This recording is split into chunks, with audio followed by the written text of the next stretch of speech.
कि सल्तनत एक बहुत बड़ा झूठ है या मुगल एम्पायर बहुत बड़ा झूठ है, तो आज का जो डिस्कोर्स चल रहा है, जो हम 70 साल से पढ़ रहे हैं, उसमें इसको हज़म करना बड़ा मुश्किल हो जाएगा क्योंकि नैरेटिव की पावर ही ये होती है ना कि आप उनको लगातार एक झूठ इतना परोसते रहें कि जब सच बोला जाए, तो सच को वो ईज़िली डाइजेस्ट ना किया जा सके। तो आप बिल्कुल ये ठीक किस बात। आधार पे ऐसा बोलेंगे? पहले तो आप ये बताइए।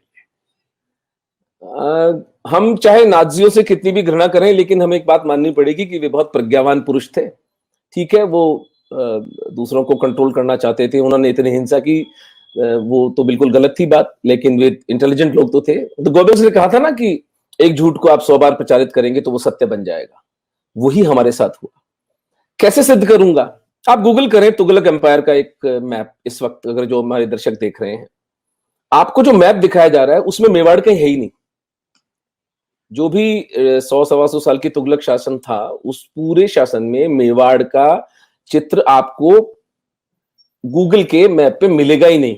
अब बताइए इसमें मेवाड़ कहाँ पर है?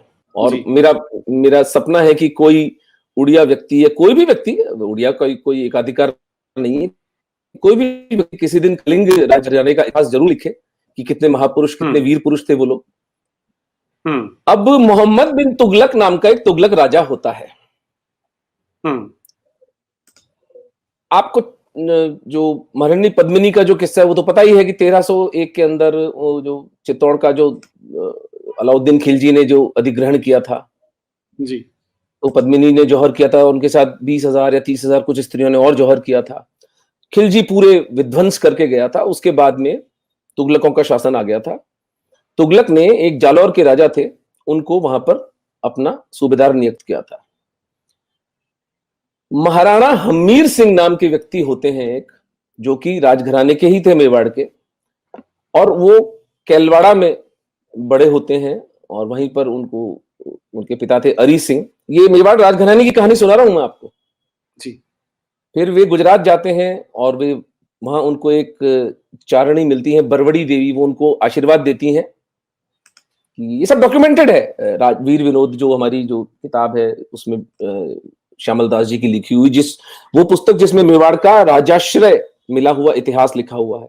कर्नल टॉड की एनल्स ऑफ राजपूताना में ये सब लिखा हुआ है, पर हम पढ़ते नहीं है, यहाँ में पढ़ाया नहीं जाता है। तो उस चारणी ने उनको कहा कि आप वापस जाओ, आप चित्तौड़ पर हमला करो, चित्तौड़ को अर्जित करो। तो वो भी बड़ी इंटरेस्टिंग कहानी है कि उन्होंने चित्तौड़ को अर्जित कर लिया।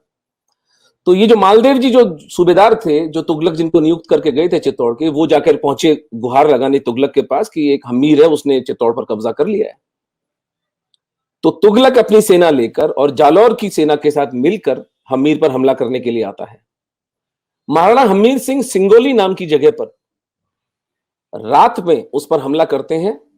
पूरी अपने से 3 गुनी या शायद 2 गुनी सेना को तहस नहस नष्ट कर देते हैं। बालों से पकड़कर मोहम्मद बिन तुगलक तो घसीटते हुए चित्तौड़ लाते हैं और चित्तौड़ के किले में 6 महीने तक कैद रखते हैं।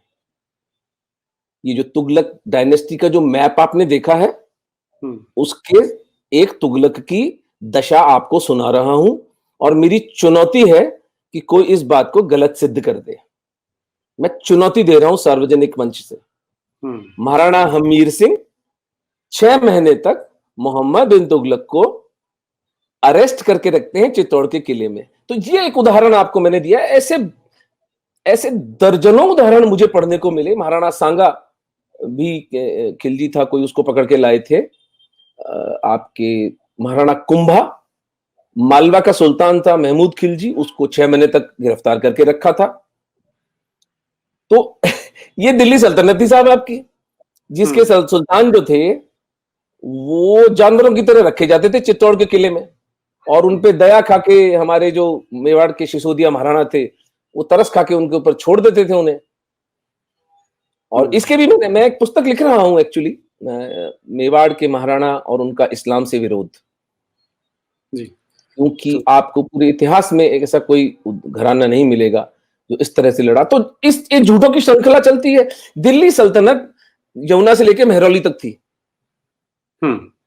उसका कोई आप आधार नहीं मिलता। अभी मैं आरसी मजूमदार की किताब भी उसमें पढ़ रहा हूं, उसकी रेफरेंसेस भी मैं आपको दूंगा। क्योंकि सल्तनत का मतलब होता है जैसे सम्राट अशोक या चंद्रगुप्त विक्रमादित्य या महाराज हर्षवर्धन, उन्होंने कुछ क्रिएटिव किया हो, कुछ कंट्रीब्यूट किया हो, उनका टैक्सेशन सिस्टम कैसा था, उनके टाइम पे आर्ट्स एंड कॉमर्स कैसी थी, उन्होंने कुछ ट्रेड रूट्स एस्टेब्लिश किए, उसको हम एम्पायर या सल्तनत कह सकते हैं। अगर एक व्यक्ति पूरे जीवन कभी आसाम में रिबेलियन, कभी दक्षिण में रिबेलियन, कभी गुजरात में रिबेलियन, कभी अफगानिस्तान में रिबेलियन, कभी सिंध में रिबेलियन, मुझे नहीं समझ में आता उसको रिबेलियन, उसको सल्तनत कैसे कहा जा सकता है। ये लोग कह सकते हैं वामपंथी, ये कोई अपना इनकी जो मति भ्रष्ट हो चुकी है, ये अपना कुछ भी क्रिएट कर सकते हैं।